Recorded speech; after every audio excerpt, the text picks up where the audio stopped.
जी करते हैं। दलित समाज से भी आए हुए हैं अपना रामफल दैया जी, अमरनाथ बादशाह जी, बीसी समाज से भी आए हुए हैं, व्यापारी भाई भी आए हुए हैं, मजदूर भाई भी, इनका भी हम इस पंचायत में हृदय की गहराई से सभी का हार्दिक अभिनंदन और धन्यवाद करते हैं।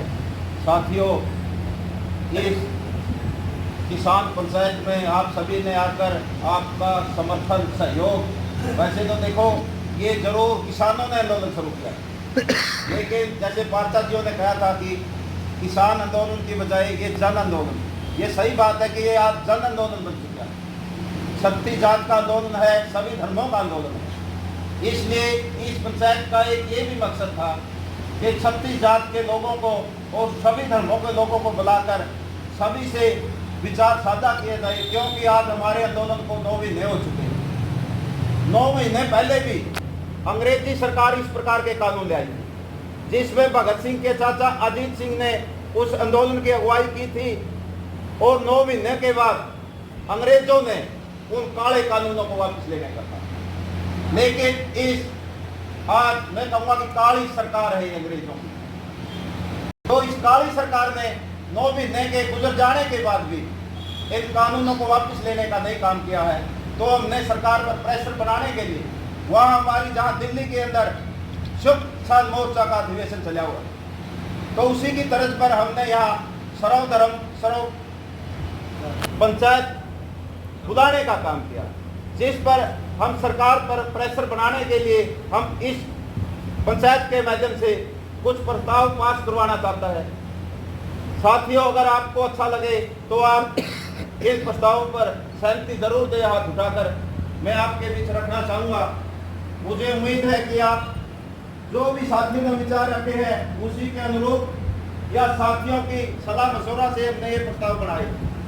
पहला प्रस्ताव है हमारा, जो काले कानून सरकार लेकर आई है उसको तुरंत प्रभाव से निरस्त किया जाए और MSP की फसल खरीद गारंटी का कानून बनाकर किसानों को दिया जाए। धन्यवाद। तो साथियों, दूसरा प्रस्ताव है कि जितने भी किसानों की समस्या है, चाहे वो बिजली से संबंधित हो, जैसे हमने रखा था कि खाद की बड़ी भारी किल्लत चल रही थी, वो समस्या है। दूसरी भी पानी से संबंधित समस्या है, उसका भी सरकार तुरंत प्रभाव से निदान करने का काम करे। तो तीसरा प्रस्ताव है कि जो चुनाव बीजेपी के या जेजेपी के नेता, चाहे वो लोकसभा का चुनाव हो, चाहे विधानसभा का या पंचायत का चुनाव हो, जेजेपी या बीजेपी के पार्टी के समर्थित उम्मीदवार जो भी चुनाव लड़ेंगे, हम उसका पूर्ण रूप से बहिष्कार करेंगे। और जो जेजेपी के नेता या बीजेपी के नेता हरियाणा के अंदर कहीं भी आएंगे तो उनका भी पूर्ण रूप से बहिष्कार करेंगे। इसी प्रकार से जो मजदूरों के खिलाफ CR लेबर कोड कानून सरकार ले आई है, उसको भी हमारी निरस्त करने की मांग है। जितने भी मजदूर पर और किसानों पर कर्जे हैं उनको भी सरकार शीघ्र माफ करने का कार्य करे। इसके अलावा क्षतिपूर्ति कानून ले आई थी पिछले दिनों, पिछली विधानसभा के सेशन के अंदर। हमारी मांग है कि उसको भी निरस्त किया जाए।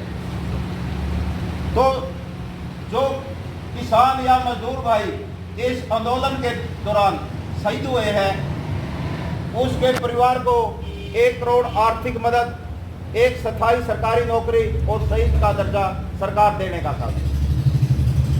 इसके अलावा युवाओं को रोजगार का प्रबंध भी सरकार करने का काम करे।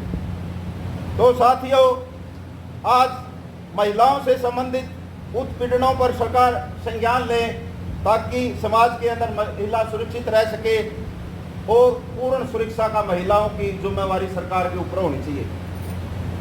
तो इसके अलावा किसान आंदोलन के दौरान जितने भी किसान या मजदूर या व्यापारी पर मुफ्त में दर्ज हुए हैं, तो उनको वापस लेने का कार्य करें। जैसे भाई जयदीप भी बता रहा था, दूसरे साथी ने बताया कि 136 FIR दर्ज हो चुकी है, जिसमें 3 FIR तो देशद्रोह की धारा लगाई गई। 37,000 लोगों पर मुकदमे झूठे दर्ज किए गए हैं। इन सभी मुकदमों को सरकार वापस लेने का कार्य करे। साथियों, एक हरियाणा सरकार 24/8 को इसी मंगलवार को विधानसभा के अंदर भूमि अधिग्रहण कानून में संशोधन वाला विधेयक पास करवाया है। ये किसान विरोधी है। इस संशोधन को के हम सब खिलाफ है, इसलिए इसको रद्द किया जाए। पिछले दिनों ज्यादा बारिश होने के कारण पूरे हरियाणा के अंदर किसानों की फसल नष्ट हुई है। उसकी स्पेशल गिरदावरी करवाकर 50,000 रुपए पर एकड़ मुआवजा देने का काम है। इसके अलावा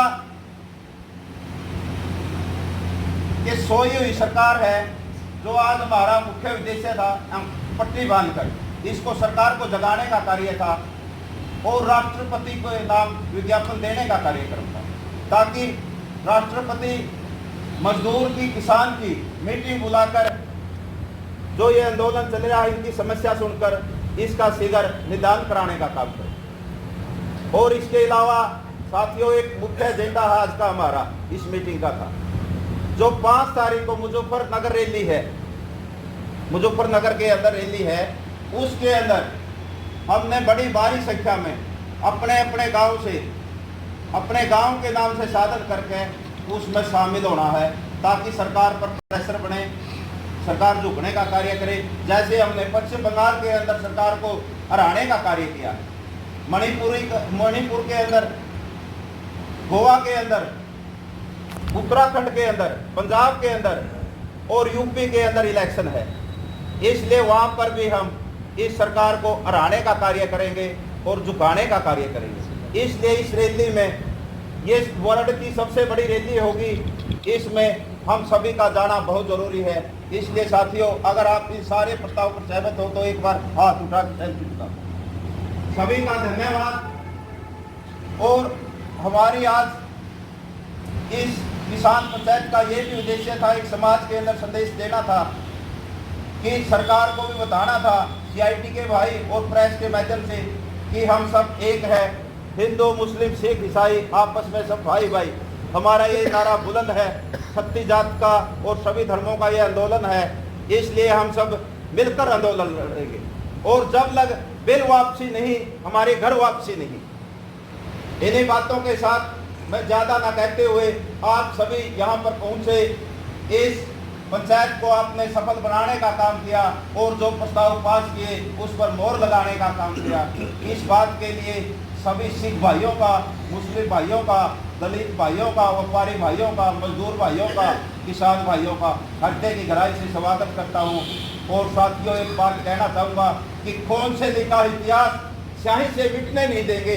बेचे होंगे रेल जहाज तूने, लेकिन किसानों की जमीन को नहीं बिकने देंगे।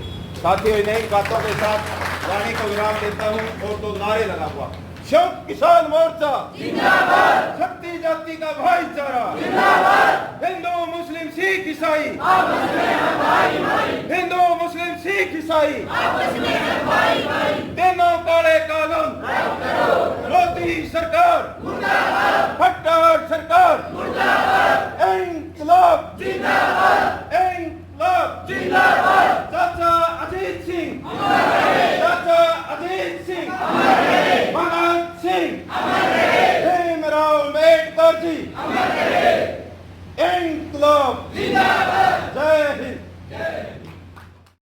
राष्ट्र निर्माण की जानकारी के लिए ग्राउंड मीडिया चैनल को सब्सक्राइब करें और शेयर करें।